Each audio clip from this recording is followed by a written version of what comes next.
আল্লাহ রাব্বুল আলামিন বলছেন, ইন্নাল্লাযীনা আমানু ওয়া আমিলুস সালিহাতি কানাত লাহুম জান্নাতুল ফিরদাউসি নুজুলা। জোরে পড়েন আল্লাহু আকবার। আল্লাহ রাব্বুল আলামিন বলছেন, ইন্নাল্লাযীনা আমানু,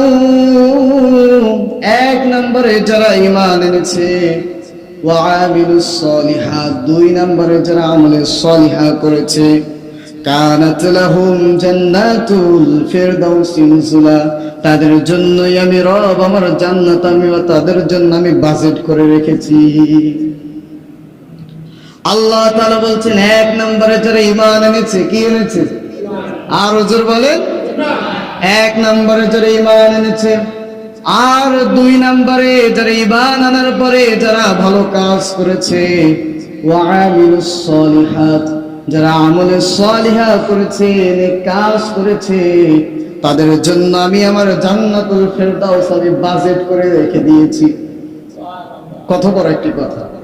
আল্লাহ তাআলা বলছেন, ঈমান আনার পরে যারা ভালো কাজ করেছে দুনিয়ায়, তাদের জন্যই তো আমি আমার জান্নাতুল ফিরদাউস আমি বাজেট করে রেখে দিয়েছি। তাহলে এই আয়াতে কারিমার ভিতরে আল্লাহ তাআলা দুইটা বিষয় বলেছেন। কয়টা? একটা ঈমান আর একটা আমলে সলিহা। একটা ঈমান আর একটা কি? জোরে বলেন। এখন হচ্ছে আলোচনা শুরু, এখন মনোযোগ আমার দিকে দিতে হবে। তাহলে এই আয়াতে কারিমার ভিতরে আল্লাহ তাআলা কয়টা বিষয় বলেছেন? দুইটা। একটা ঈমান আর একটা আমলে সলিহা। একটা ঈমান আর একটা, মনে রাখবেন। আসুন, ঈমান কি? মুসলমানের সব থেকে বড় সম্পদ, সব থেকে বড় পুঁজির নাম হচ্ছে কি? ঈমান। বিশ্বাস করেন তো? মুসলমানের সব থেকে বড় সম্পদের নাম কি? ঈমান। কারণ আপনার আমার যখন হায়াতের দিন যখন ফুরায় যাবে, যখন 3.5 হাত মাটির ঘরে যখন আপনাকে আমাকে যখন শোয়াই দেবে, ওই ঘরের ভিতরে যখন আপনি আমি যখন একাকিত্ব যখন থাকবো, ওই ঘরে যদি শান্তিতে যদি একটু থাকতে হয়, তাহলে ঈমানটার একটু মজবুত করার দরকার আছে না নাই? কবর সব সময় বলে, প্রতিদিন আপনাকে আমাকে কবর ডাকতে থাকে, প্রতিনিয়ত বলে, আব্দুর রহমান আমি কবর একা একা আছি, আমার কাছে আসো। আব্দুল্লাহ আমি কবর একা একা একটা ঘর, অন্ধকার ঘর, আমার ভালো লাগে না, আমার কাছে আসো। তবে হ্যাঁ, আমার কাছে আসবা, দুনিয়া থেকে দুইটা সার্টিফিকেট নিয়ে আসবা। কয়টা? একটা ঈমান, একটা কি? প্রথমটা কি? একটা ঈমানের সার্টিফিকেট নিয়ে আসবা। আর দুই নম্বরে দুনিয়া থেকে তোমরা আসবা, তখন আমালুস সলিহা, ভালো কাজ করে আসবা, ভালো কাজের একটা সার্টিফিকেট নিয়ে আসবা। এই দুইটা জিনিস যদি নিয়ে আসতে পারো, তাহলে আমি কবর আমার কাছে তুমি শান্তি মতো থাকতে পারবা। আর এই দুইটা জিনিসের সার্টিফিকেট যদি না থাকে, তাহলে আমার কাছে তোমরা শান্তি মতো থাকতে পারবা। চিন্তা করে, দুনিয়ায় সামান্য মশার কামড় আমরা সহ্য করতে পারি না, বাস্তব কথা। মশার কামড় আমরা কি সহ্য করতে পারি না।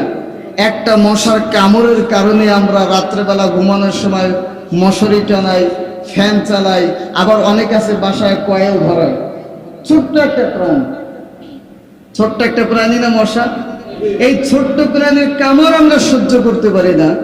আর যখন অন্ধকার কবরে যখন আপনাকে আমাকে যখন শোয়াই দেবে, ঈমানেই যদি ভেজাল থাকে, দুই পাশের মাটি যখন চাপ দেবে, ডান পাশের হাড় বাম পাশে চলে আসবে, আর এই বাম পাশের হাড় ডান পাশে চলে আসবে, হাড্ডিগুলি সব এক হয়ে যাবে। তখন কি করে সহ্য করবে?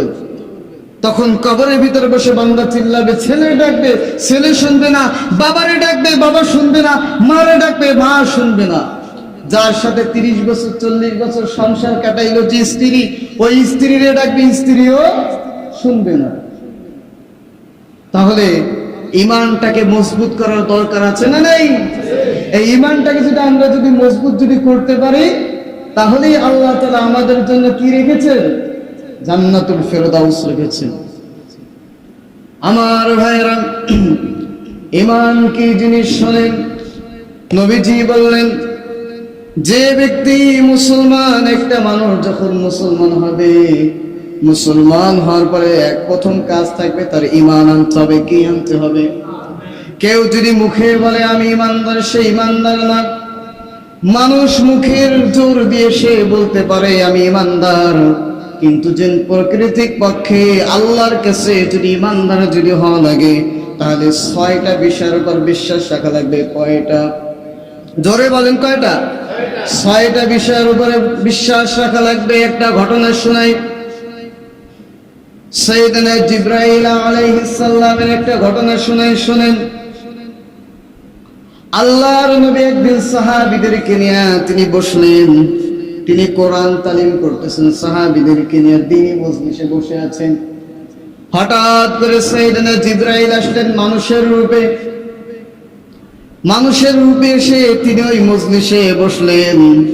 আর আমার নবীজিকে বললেন, ইয়া রাসূলুল্লাহ, ইয়া হাবিবাল্লাহ, আমি কি একটা প্রশ্ন করতে পারি কিনা?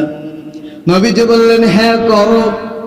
জিবরাইল তিনি বললেন, ইয়া রাসূলুল্লাহ, আপনি আমাদেরকে একটু ঈমান সম্পর্কে একটু বলেন। জিবরাইল এই প্রশ্ন করার পরে জিবরাইল তিনি উধাও হয়ে গেলেন। এরপরে নবীজি সাহাবীদেরকে বললেন, ও সাহাবী, এই কেবলমাত্র যেই লোকটা প্রশ্ন করেছে তোমরা জানো না ওই ব্যক্তিকে? বলে না, আমরা জানি না। বলে সে হচ্ছে স্বয়ং জিবরাইল, মানুষ রূপে এসে আমার কাছে ঈমানের ব্যাপারে প্রশ্ন করেছে। কেন করেছে তোমরা জানো নাকি? বলে না, আমরা জানি না। বিশ্বনবী বললেন, আমার কাছে ঈমান সম্পর্কে প্রশ্ন করেছে যাতে তোমরা ঈমানের ব্যাপারে তোমরা যেন খুব অটল হয়ে থাকো। ঈমান কি জিনিস? এই হাদিসটা বর্ণনা করেছেন আমিরুল মুমিনিন খলিফাতুল মুসলিমিন সাইয়্যিদুল মুহাদ্দিসিন ওমর ফারুক রাদিয়াল্লাহু তাআলা আনহু। তিনি এই হাদিসটা বর্ণনা করেছেন। এই হাদিসটাকে বলা হয় হাদিসে জিবরাইল। কি বলা হয়? হাদিসে জিবরাইল। ওমর ফারুক রাদিয়াল্লাহু তাআলা তিনি বলেন, নবীজি বলেছেন, আল ঈমানু আমানতু বিল্লাহ, যে ব্যক্তি ঈমান আনবে, কি আনবে? যে ব্যক্তি ঈমান আনবে সর্বপ্রথম তার আল্লাহর প্রতি বিশ্বাস রাখতে হবে। কার প্রতি? আর জোরে বলেন, কার প্রতি? আল্লাহর প্রতি বিশ্বাস রাখতে হবে। আমানতু বিল্লাহ, 1 নাম্বার আল্লাহর প্রতি বিশ্বাস রাখতে হবে। এবার প্রশ্ন এক জায়গায়, আল্লাহর প্রতি কেমন বিশ্বাস রাখবেন? আল্লাহ যে আমাদের রব, এত কোনো সন্দেহ নাই। আল্লাহ যে আমার রিজিক দাতা, এত কোনো সন্দেহ নাই। আল্লাহ যে আমার পালন কর্তা, এত কোনো সন্দেহ নাই। আল্লাহ যে আমার আইন দাতা, এতে কোনো সন্দেহ আছে নাকি? জোরে বলেন, খেয়াল করে শুনবেন, আল্লাহ কিন্তু আইন দাতা। সন্দেহ আছে? মানুষ যখন দ্বীনি মজলিসে যখন বসে, অর্থাৎ মানুষ যখন মসজিদে যখন আসে, তখন মানুষ সিজদা দেয় কার? জোরে বলেন, একটু জোরে বলেন, আরো জোরে বলেন। হইল না, একটু জোরে বলেন। কারে সিজদা দেয়? আল্লাহর সিজদা দেয়। মানুষ মসজিদ আসলে আল্লাহর সিজদা দেয়। কি কথা ঠিক আছে কিনা? আপনি মসজিদ আসলেন, আল্লাহর সিজদা দিলেন, তার মানে কি? আল্লাহকে আপনি রব হিসেবে আপনি প্রাধান্য দিচ্ছেন, ঠিক কিনা? মসজিদ থেকে যখন বের হবেন তখনও আল্লাহরে মানতে হবে, ঠিক কিনা? আল্লাহর প্রত্যেকটা আইন, প্রত্যেকটা বিধান অক্ষরে অক্ষরে পালন করার নামই হচ্ছে কি আল্লাহর প্রতি আপনার পরিপূর্ণ বিশ্বাস, ঠিক কিনা?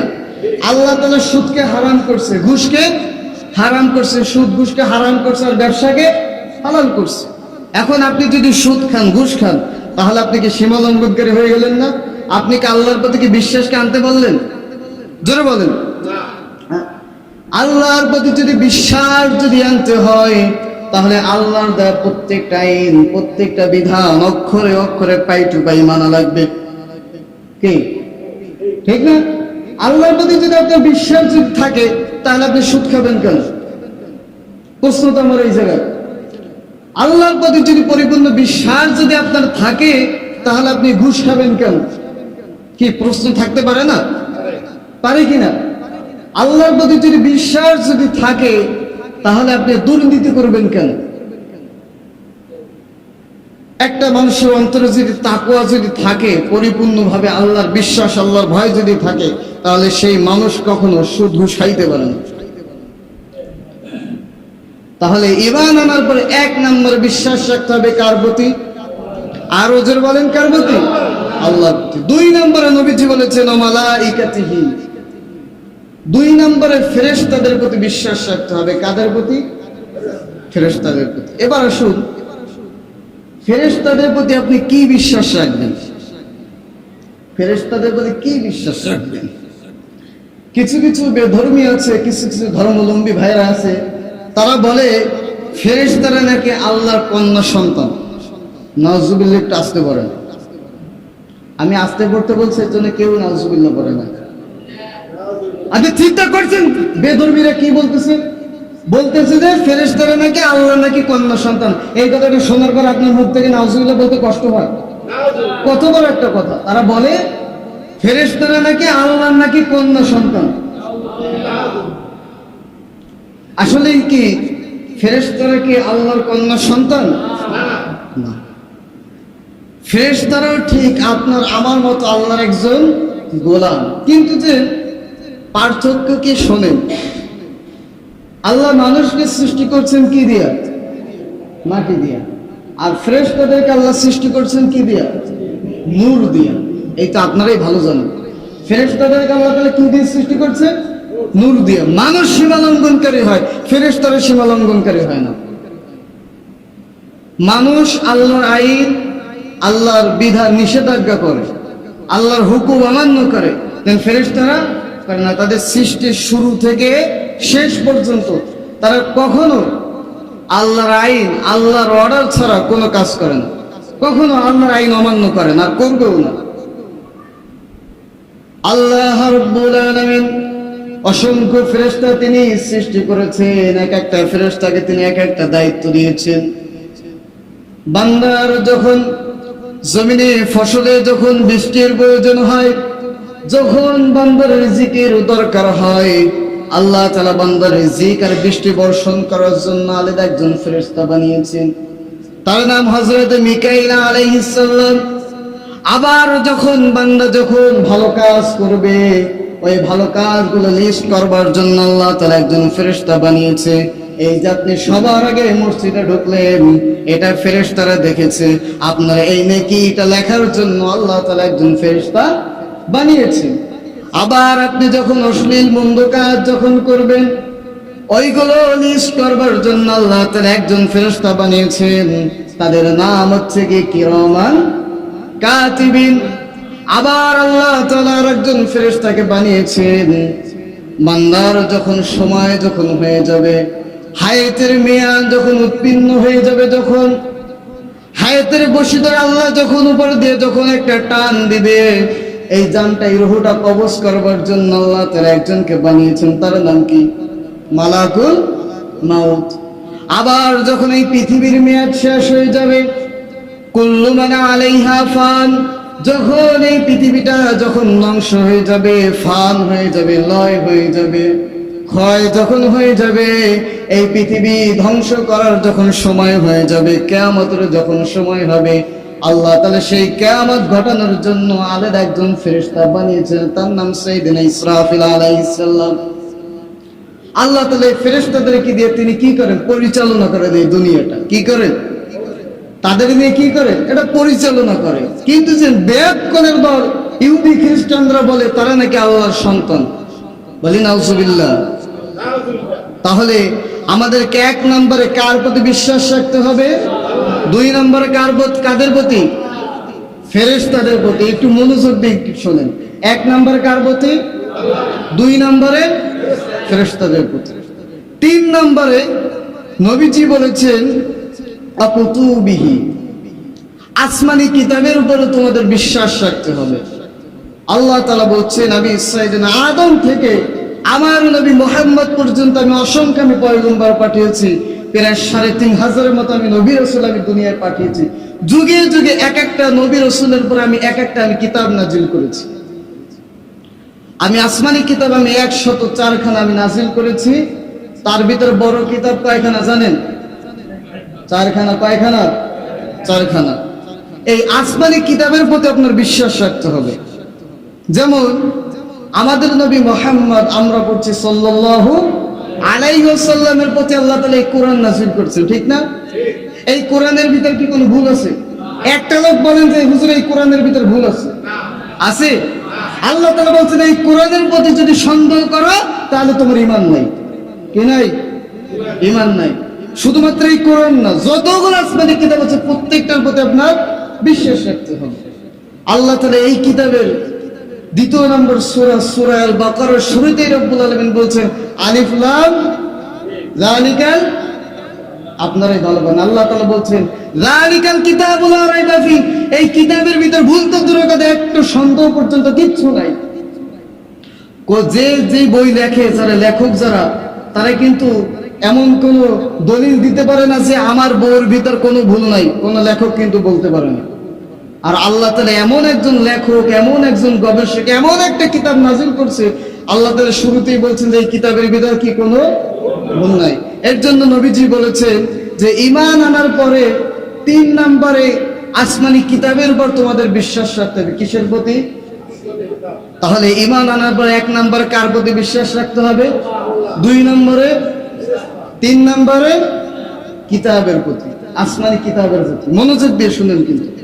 4 নম্বরে নবীজি বলেছেন ও রাসূলিহি, রাসূলগণদের প্রতি, নবীগণদের প্রতি তোমাদের বিশ্বাস রাখা লাগবে। আল্লাহ তাআলা যুগে যুগে যে পয়গম্বরদেরকে পাঠিয়েছেন মানুষদেরকে হেদায়েতের পথ দেখানোর জন্য, ঠিক না? এই যে আমরা যে নামাজ পড়ে সালাত আদায় করি, কার দেখানো অনুযায়ী? বলেন বলেন, নবীজির দেখানো অনুযায়ী আমরা নামাজ আদায় করি। যাকাতটা আদায় করি কার দেখানো অনুযায়ী? কোরবানি দিই কার দেখানো অনুযায়ী? এগুলো তো কি নবীজির দেখানো অনুযায়ী তো আমরা এগুলো করি। আল্লাহ তাআলা জিবরাইলের মাধ্যমে নবীজির শিখিয়ে দিয়েছেন, আর নবীজি সেগুলো আমাদেরকে শিখিয়ে গেছেন সাহাবীদের মাধ্যমে, ঠিক কি না? তা আল্লাহ তাআলা বলছেন যে তোমরা 4 নম্বরে তোমরা রাসূলগণদের প্রতি তোমরা বিশ্বাস রাখবে, কারণ এদেরকে আমি শুধুমাত্র শিক্ষক হিসেবে পাঠাই নাই, আমি নবী এবং রাসূলদেরকে পাঠিয়েছি তোমাদের নেতা হিসাবে। কি হিসাবে? আমার কথা যদি বিশ্বাস না, এখানে আরবি গ্রামার যারা বোঝেন রাসূল শব্দের অর্থ কি একটু ঘাটাঘাটি করে দেখেন। রাসূল শব্দের অর্থ হচ্ছে কি নেতা। আল্লাহ তাআলা রাসূলদেরকে পাঠিয়েছেন কি হিসাবে? নেতা হিসাবে পাঠিয়েছেন। আর আপনি যদি রাসূলের সুন্নাত যদি মানেন, ইয়া নবী সালাম আলাইকা দিয়া, তাহলে রাসূলের প্রতি আপনার বিশ্বাস হলো না, নবীদের প্রতি আপনার বিশ্বাস হলো না। এই যে আমরা কোন নবীর উম্মত? জোরে বলেন, আরো জোরে বলেন, কোন নবীর? আখির নবী মুহাম্মদ রাসূলুল্লাহ সাল্লাল্লাহু আলাইহি ওয়াসাল্লাম। কেউ যদি বলে যে আমি মুহাম্মদের উম্মত কিন্তু যেটা আমি মুসা আলাইহিস সালামকে আমি মানি না, তার বিশ্বাস কোন কিবান থাকবে? জোরে বলেন, থাকবে? কেউ যদি বলে যে আমি মুসলমান, আমি মুহাম্মদের উম্মত, ঠিক আছে, আমি আদমরে আমি মানি না, বিশ্বাস করি না, ঈমান থাকবে? থাকবে না। এর জন্যই তো নবীজি বলেছেন ও রাসূলিহি, রাসূলগণদের প্রতি, নবীগণদের প্রতি ঈমান আনতে হবে, তাদের প্রতি বিশ্বাস আনতে হবে, বিশ্বাস রাখতে হবে। তাহলে 1 নম্বরে কার প্রতি, 2 নম্বরে, 3 নম্বরে কিতাবের প্রতি, কি আসমানি কিতাবের প্রতি, আর 4 নম্বরে রাসূলগণদের প্রতি। কাদের প্রতি? রাসূলগণদের প্রতি। 5 নম্বরে নবীজি বলেছেন ওয়াল ইয়াউমিল আখির, আখিরাত দিবসের প্রতি তোমাদের বিশ্বাস রাখতে হবে, কিয়ামত দিবসের প্রতি তোমাদের বিশ্বাস রাখতে হবে, কারণ কিয়ামত একদিন হবে, এতে কোনো সন্দেহ নাই। পৃথিবী একদিন ধ্বংস হয়ে যাবে। আল্লাহ তাআলা কোরআনুল কারীমের ভিতরে বলছেন মিনহা খলাকনাকুম ওয়া ফিহা নুঈদুকুম ওয়া মিনহা নুখরিজুকুম তারাতান উখরা। জোরে পড়েন আল্লাহু আকবার। আল্লাহ তাআলা বলছেন আমি তোমাদেরকে মাটি থেকে সৃষ্টি করেছি। কি থেকে? জোরে বলেন। আল্লাহ তাআলা বলছেন আমি তোমাদেরকে মাটি থেকে সৃষ্টি করেছি, আবার তোমাদেরকে আমি মাটির সাথে আবার তোমাদেরকে মিশাই, আবার পুনরায় একদিন আমি তোমাদেরকে এই মাটি থেকে আমি তোমাদেরকে জীবিত করব। সেই দিনটার নাম কি? কিয়ামত। সেই দিনটার নাম কি? কিয়ামত। এই কিয়ামত কখন হবে এইটা একজন জানে, তিনি কে? আল্লাহ তাআলাই জানেন। নবীজি যখন মক্কাতুল মুকাররমায় যখন এই কোরআন থেকে যখন দাওয়াতি কাজ যখন শুরু করলেন, আল্লাহর তাওহীদের একাত্মবাদের যখন ঘোষণা দিলেন, তখন কাফেররা বিভিন্ন আজে বাজে প্রশ্ন করে আমার নবীজিকে পেরেশানির ভিতর তারা ফেলাতে চাচ্ছে। তারা বলে মুহাম্মদ তুমি যেই রবের তুমি দাওয়াত দাও আমরা মানি, ঠিক আছে, কিন্তু তুমি যে বলো আমাদের মৃত্যু হবে, মৃত্যুর পরে আমাদেরকে আবার নাকি পুনরায় জীবিত করা হবে, এই পৃথিবী নাকি ধ্বংস হয়ে যাবে, এটা কখন হবে? এইটা বলো। এইটা যদি বলতে পারো তাহলে আমরা মনে করবো যে তুমি সত্য। কাফেররা বলতেছে, মোহাম্মদ তুমি যে বলো যে আমাদের মৃত্যুর পরে আবার আমাদেরকে পুনরায় জীবিত করা হবে, এই পৃথিবী ধ্বংস হয়ে যাবে, কখন হবে এইটা আমাকে আগে বলো। যদি বলতে পারো তাহলে আমরা তোমাকে বিশ্বাস করে আমরা দিন গ্রহণ করব, কথা দিলাম। কিন্তু যে নবীজি কি আল্লাহর হুকুম ছাড়া কি একটা কথা বলছে কখনো? কখনো। নবীজি তখন চুপ হয়ে গেলেন। তখন আল্লাহ তাআলা সঙ্গে সঙ্গে আয়াত নাজিল করলেন। কোরআনুল কারীমের 33 নম্বর সূরা, সূরাতুল আহজাবের 63 নম্বর আয়াতে রব্বুল আলামিন বলছেন, ইয়াসআলুকান নাসু আনিস সাআতি কুল ইন্নামা ইলমুহা ইনদাল্লাহ ওয়া মা ইউদরিকা লাআল্লাস সাআতা তাকুনু করিবা। জোরে বলেন আল্লাহু আকবার। আল্লাহ তাআলা বলছেন, ও নবী, কাফেররা আপনাকে প্রশ্ন করে কিয়ামত সম্পর্কে, আপনাকে প্রশ্ন করে কিয়ামত কখন হবে। ও নবী, আপনি তাদেরকে বলেন কিয়ামত কখন হবে এইটা একজন জানে, তিনি কে? কিয়ামত হবে এটা জানেন কে? কিয়ামতের বিষয়ে শুধুমাত্র আল্লাহ তাআলাই জানেন। আর আপনি তাদেরকে বলেন লাআল্লাস সাআতা তাকুনু করিবা, আপনি তাদেরকে বলেন কিয়ামত তোমাদের খুব নিকটবর্তী, তোমাদের খুব কাছে, কিয়ামত আসতে আর বেশি দেরি নাই। কিয়ামত আসতে আর কি বেশি দেরি নাই। তাহলে কিয়ামত কখন হবে এটা জানেন কে? আল্লাহ তাআলাই জানেন। তাহলে কিয়ামত যে একদিন হবে সেই বিচার দিবসের প্রতি আপনাকে বিশ্বাস রাখতে হবে। এখন আপনি তো জানেন যে কিয়ামত একদিন হবে, আপনি জানেন, আপনি জানেন, এইটা কি মনে মনে রাখলেই কি হবে বিশ্বাস? কিয়ামত কি? এর অপর নাম হচ্ছে কি বিচার দিবস। কি বিচার দিবস? যেমন আমরা সূরা ফাতিহার ভিতর পড়ি না, মালিকিয়াও, জোরে বলেন, মালিকিয়াও মিদ্দিন। এখানে দিন শব্দ দিয়ে আল্লাহ তাআলা বিচার দিবসের কথা আল্লাহ তাআলা বুঝাতে চাচ্ছেন কিয়ামত সম্পর্কে। আল্লাহ তাআলা বলছেন বিচার দিবস, ওই দিন কারা প্রত্যেকটা মানুষের হিসাব নেওয়া হবে। কি নেওয়া হবে? হিসাব নেওয়া হবে।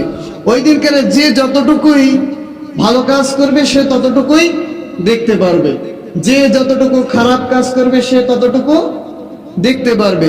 আল্লাহ তাআলার জন্য সুন্দর করে বলছেন, ফামাইয়ামাল মিসকালা যাররাতিন খায়রান ইয়ারা ওয়া মাইয়ামাল মিসকালা যাররাতিন শাররান ইয়ারা। কেউ যদি দুনিয়ায় যদি বিন্দু পরিমাণ যদি ভালো কাজ করে সে সেটা কিয়ামতের দিন কি দেখতে পারবে। আবার কেউ যদি বিন্দু পরিমাণ যদি অপরাধ করে সেটাও সে কিয়ামতের দিন দেখতে পারবে। আল্লাহ তাআলা যখন আপনাকে যখন ডাক দিবেন, আল্লাহ তাআলা বলছেন কুল্লুহুম আতিহি ইয়াউমাল কিয়ামাতি ফারদা। সূরা মারইয়াম 16 নম্বর পারা 10 নম্বর পৃষ্ঠা একদম 15 নম্বর লাইনের শেষ শুরুতে 95 নম্বর আয়াত আল্লাহ তাআলা বলছেন, আমি কিয়ামতের দিন প্রত্যেকটা মানুষকে আমি এক এক করে আমি দাঁড় করাবো, এক এক করে আমি ডাক দেব, এক একজন করে আমি ডাক দেব। আল্লাহ তাআলা ডাক দিয়ে তখন হিসাব চাইবেন। আল্লাহ বলবেন, বান্দা কোনো হিসাব দেওয়া লাগবে না, শুধুমাত্র তোরে যে আমি 60 থেকে 70 একটা জীবন দিছিলাম, এর ভিতরে আমি একটা যৌবন দিছিলাম, যৌবনটার কোন কায়দায় ব্যবহার করছো শুধুমাত্র এই হিসাবটা বল, আর তুই জান্নাতে চলে যা। আপনি তখন কি বলবেন? তখন আপনি বলবেন, আল্লাহ আমার যৌবনটা আমি কি করছি জানি না, শুধুমাত্র আমার স্মৃতিতে এতটুকুই বাজে, আমি আমার যৌবন সময়টা আমি দুনিয়ায় আমি বিক্রি করে দিয়েছি। তাহলে কিয়ামতের দিন হবে হিসাব নিকাশের দিন। কি দিন? হিসাব নিকাশের দিন। তাহলে কিয়ামতের প্রতি কিভাবে বিশ্বাস রাখতে হবে বুঝছেন তো? শুধুমাত্র যদি মুখে বলেন যে না কিয়ামত একদিন হবে, ও বিশ্বাসে কাজ হবে না। তাহলে 1 নম্বরে কার প্রতি বিশ্বাস রাখতে হবে?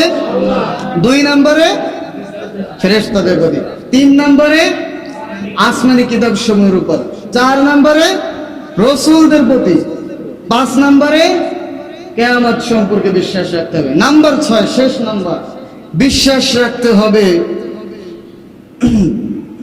আতুমিনা বিল কদরি খায়রিহি ওয়া শাররিহি। সর্বশেষ 6 নাম্বার, মানুষের তাকদীর পরিবর্তন করার মালিককে ভাইবে চিন্তে বলেন। কিন্তু অনেকে আছে নিজের ভাগ্য পরিবর্তন করতে গিয়ে মাজারে যায়, বিভিন্ন দরবারে যায়, তাবিজ ঝুলায়, আছে না নাই? অনেক আছে দেখবেন বিভিন্ন কিছু গণকের কাছে গিয়ে হাত গণায়, রেখা দেখে বলে যে তোমার ভবিষ্যতে এতগুলো ছেলে হবে, এতগুলো মেয়ে হবে, এত টাকার মালিক হবে, এই হবে তেন হবে, বুমগন। আসলে বলেন তাকদীর পরিবর্তন করার ক্ষমতা কার? আরো জোরে বলেন কার? কিন্তু যে আমরা তো কিছু মানুষ তাকদীর পরিবর্তন করার জন্য আমরা তাবিজ ঝুলাই। কি ঝুলাই? অনেক হুজুরও তাবিজ দেয়। কারণ তাবিজ হচ্ছে কি বাংলাদেশে মনে করেন সব থেকে মনে বড় ব্যবসা হচ্ছে তাবিজের ব্যবসা। সব থেকে বড় ব্যবসা আমার মনে হয় তাবিজের ব্যবসা। যে হুজুর তাবিজ দেয় ওই হুজুর কখনো বলে না যে এটা কি লেখা আছে একটু খুলে একটু দেখবা। কোন হুজুর বলে না যে তাবিজের ভিতর কি লেখা আছে একটু খুলে দেখবা যে এটার ভিতর কি লেখা আছে। অথচ আল্লাহর নবী স্পষ্ট বলেছেন যে ব্যক্তি তাবিজ ঝুলাবে ওই অবস্থায় যদি মৃত্যুবরণ করে ও বিনা হিসাবে জাহান্নাম। ওর কোন হিসাব নিকাশ, ও বিনা হিসাবে কি জাহান্নাম। আল্লাহর নবীর কাছে কয়েকজন সাহাবীরা আসলেন তাওহীদ গ্রহণ করার জন্য। তা আল্লাহর নবী সকলদের গ্রহণ করলেন, একজন সাহাবীরা গ্রহণ করলেন না। তা উনি বললেন আমার অপরাধ কি? বলে তোমার শরীরে তাবিজ আছে, আগে তাবিজ ছুঁড়ে ফেলে দাও, এরপরে সে তাওহীদ গ্রহণ করার জন্য। এখানে অনেকের শরীরে আছে মানে তাবিজ আছে। তাহলে তাকদীর ভালো মন্দ এটা পরিবর্তন করার মালিক কে? আল্লাহ তাআলা। আপনার রিজিকে সমস্যা, চাকরিতে সমস্যা, ব্যবসায় সমস্যা, আরে মেয়ে তাহাজ্জুদ পড়েন, আল্লাহর কাছে যান, আল্লাহ ঠিক করে দেবে। আর মানুষ আল্লাহর কাছে তো যায় না, সপ্তাহে 7 দিনে একদিন যায় আর বাদ বাকি দিন যায় মাজারে যায়। মাজার তো ভালো জায়গা, খারাপ জায়গা না, মাজারের বিরুদ্ধে কোনো কথা বলছি না। আপনি মাজারে যান, যারা আল্লাহর ওলি যারা শুয়েছেন এদের কবর জিয়ারত করেন, এদের জন্য আপনি দোয়া করতে যান। কিন্তু যে এখানে আপনি যেন আপনার ভাগ্য পরিবর্তন করতে, আপনার মতো বেদ কোন কবল করার একটাও নেই। তাহলে মানুষের তাকদীর পরিবর্তন করার মালিককে আল্লাহ তাআলা। আল্লাহ নবী বলছেন এই 6টা বিষয় যারা প্রাকৃতিক ভাবে তার বিশ্বাস যারা করতে পারবে এরাই হচ্ছে কি? এরাই কি? জোরে বলেন, এরাই হচ্ছে কি? ঈমানদার। তাহলে এই আয়াতের 1 নম্বর সাবজেক্ট ছিল কি? ঈমানদার। কাদের? ঈমানদারের বিষয়। 2 নম্বরে আল্লাহ তাআলা বলছেন ওয়া আমিলুস সলিহাত, যারা আমলে সলিহা করবে, যারা নেক কাজ করবে। শুনেন, এই আমলে সলিহা আর নেক কাজের ভিতর সম্পর্ককে একটু বুঝাই বলি, সময় যেহেতু হয়ে আসছে। মনে করেন আপনি আম খাবেন, কি খাবেন? আম খাবেন। আম যদি খান তাহলে ওই আম খাইতে লাগে আপনাকে বৃক্ষ লাগবে, গাছ লাগবে, তাই না? আর গাছ যদি আনতে হয় তাহলে গাছের আগে কি লাগবে? বীজ লাগবে। বীজ ছাড়া কি গাছ হয়? বলেন, বীজ ছাড়া কি গাছ হয়? বীজ ছাড়া যেমন গাছ হয় না, গাছ ছাড়াও বীজ পাওয়া যায় না, তেমনি ঈমান ছাড়া আপনি আমল দিয়ে যতই ভালো কাজ করেন, ঈমান যদি না থাকে জান্নাতে যেতে পারবেন না। করছেন কেন যেতে পারবেন না। আর যদি নেক কাজ করেন, ভালো কাজ করেন, ঈমান আপনি জান্নাতে যেতে পারবেন না। আর যদি আপনার ভালো কোনো কাজ করেন না, আপনি শুধু ঈমানের এই মুখে বললেন যে আমি ঈমানদার, এই ঈমান দিয়ে জান্নাতে যেতে পারবেন না। তাহলে ঈমান আনার পর ভালো কাজ করলেন। ভালো কাজ কি? ভালো কাজ হচ্ছে সবসময় তার ভিতরে একটা গুণ হচ্ছে সবসময় সত্য কথা বলা। কি কথা বলা? সত্য কথা বলা। এরপরে নেক আমল করবেন, যখন একটু সময় পাবেন জিকির করবেন। কারণ জিকির করলে কলব পরিষ্কার করে দেয় কে? আল্লাহ তাআলা। সময় পেয়েছেন একটু কোরআন তেলাওয়াত করেন, সময় পেয়েছেন একটু দারসুল কোরআন পড়েন। এরকমের যত নেক কাজ আছে ভালো কাজ করার চেষ্টা করবেন। তাহলে 1 নম্বর ঈমান আর 2 নম্বরে আমল সলিহা, এই 2টা কাজ যদি করতে পারেন তাহলে আপনার জন্য কানাত লাহুম জান্নাতুল ফিরদাউসি নুজুলা, আল্লাহ তাআলা আপনার জন্য জান্নাতুল ফিরদাউস তিনি বাজেট করে রেখে দিয়েছেন। তাহলে এই 2টা কাজ আমরা করতে পারবো তো ইনশাআল্লাহ? আরো জোরে বলবেন, পারবো তো ইনশাআল্লাহ? আল্লাহ তাআলা যেন আমাদের প্রত্যেককে যেন ঈমান নিয়ে যেন কবরে যাওয়ার তৌফিক দান করুক বলে আমিন। আর ঈমান সহ নেক আমল দিয়ে যেন আমরা জীবন করতে পারি, আল্লাহ তাআলা যেন সেই তৌফিক দান করুক। সকলে বলছে আমিন। ওয়া আখির দাওয়ানা আনিল হামদুলিল্লাহি রাব্বিল আলামিন। যারা 4 রাকাত